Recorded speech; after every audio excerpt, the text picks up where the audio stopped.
Hangtod karon wala pay mga kabanay ang niklaim sa patayng lawas ni ining usa ka wa mailhing lalaki nga nabangalang nagutaw-utaw sa kadagatan sa barangay Luok, Lapu-Lapu City pasado alas 6 sa gabi ni adtong Domingo, March 15.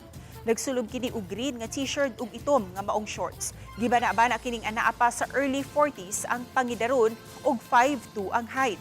Walay nakuhang ID sa bulsa sa shorts sa maong lalaki, busa wa gayud kini mailhim. Wa usab kini mga identifying marks sa lawas sama sa mga ila o kaha tattoo. Ana-ana sa state of decomposition ang patayng lawas sa maong lalaki. Nagduda ang kapulisan nga posibleng dili kini taga Lapu-Lapu City ug naanod ra sa kusog nga sug. Nakigalayo na usab hinuon ang DRRMO Lapu-Lapu City ngadto sa mga DRRMO personnel sa mga silingang lungsod ug dakbayan aron matabangan nga maila kini sa iyang mga kabanay.